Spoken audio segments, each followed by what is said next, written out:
I'm Derrick, General Manager of Westin Pazhou and Courtyard Pazhou. I've been in this industry for 35 years. Ever since I was 16, I already have started my work as a stewarding in Singapore. This actually set a good base for me throughout my whole working journey. I proceed my educations that was in Switzerland, major in hospitality, and proceed my internships actually in Taiwan.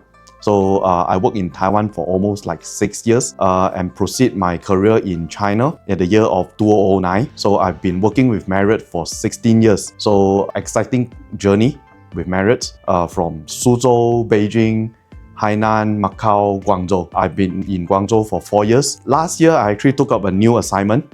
So I'm the chairman of Marriott International South China Business Councils. Presently leading is about 170 hotels within my area, okay? Doing lots of charity, sustainability, and a lot of joint adventures. So new journey for me, new learning for me, and well, looking forward for more. What's something you've unlearned as a leader? As a general manager, we are jack of all trades. We tend to know everything about our hotel's operations, but we will never learn enough from our next generations. I'm a Gen X. We are actually being exposed to our managerial team that is on a Gen Y. And our latest Gen Z is actually coming into our workforce. It's not how they want to adapt to us. In fact, it's the opposite way. It's how we want to adapt to them. They are the world changers and we need to face them. We need to talk in their language, learn their tricks, implement our operations with the new Gen Y in our environments. What advice would you give aspiring hotel leaders? As a hotel's leaderships, no matter whether are you an executive members or you are the general managers, just treat yourself like you are on a table.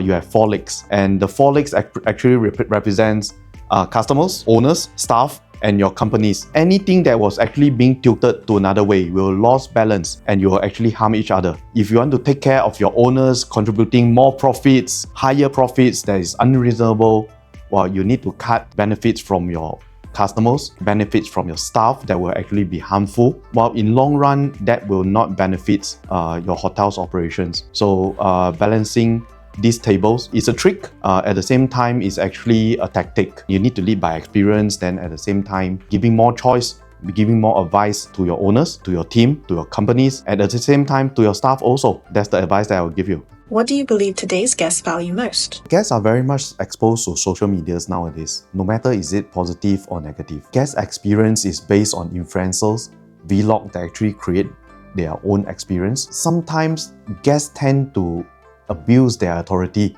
and exceed their limits of benefits. Sometimes guests just start posting negative feedbacks in our social medias. This doesn't help at all. But sometimes we also need to take care of those guests that actually well deserve our heart and soul. And some of our staff are being abused. If we do not stand in front of them, this doesn't help in our hotel's operations. Only when your teams knows that you're actually supporting them, that you can actually get the supporting team. As an old saying for Mr. Marriott's, only when you take care of your associates will take care of your guests and guests will return.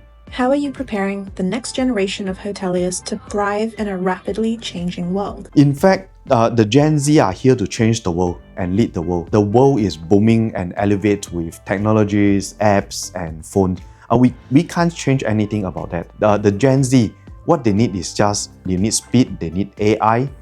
They are not traditionals. The main problems I do not think is actually from the Gen Z or the millennials. I think it's actually from the Gen Y that is losing their touch with service elements and losing their passions with their heavy workloads. Until now, I'm still doing my monthly trainings on butler trainings, financials workshop, service training, setting up standards. I do it a creative way. I do it in a funny way, relaxing. I tend to re-educate our Gen Y and setting a new expectations to our Gen Z. Surprisingly, they are very eager to learn and they actually listen to our requests. A piece of advice: do not lose touch as a trainers or as a masters to the young.